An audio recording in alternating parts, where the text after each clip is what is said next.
соёлжий.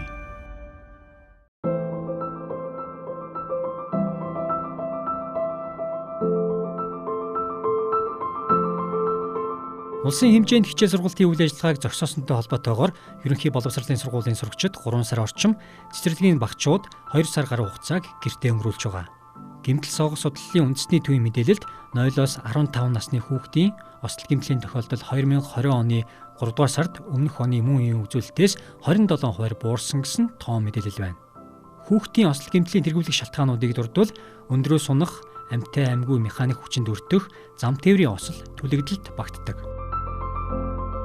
Энэ оны эхний удирлын хувьд хүүхдийн осол гэмтлийн дийлэнх шалтгаан өмнөх оноос буурсан үзүүлэлттэй байгаа ч амьсгал богдох, түлэгдэлд байгалийн хүчинд өртөх, санамсаргүй хордох ба хорт бодист өртөх шалтгааны тохиолдлын тоо нэмэгдэжээ.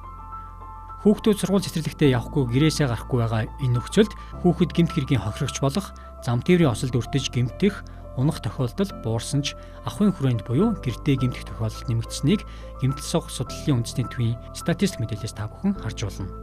Тиймээс бага насны хүүхдүүдийг байнгын харах хүнтэй байлгах, гэрээ аюулгүй орчин болгох шаардлага тулгарч байна.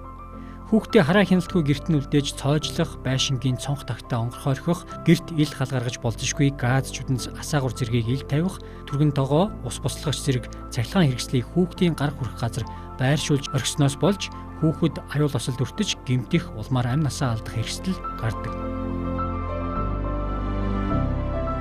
Хүүхдээ харгалзах хүнгүй гэрт нь орхихон эрсдэлтэй учир иргэн та энэ тал дээр онцгой анхаараарай.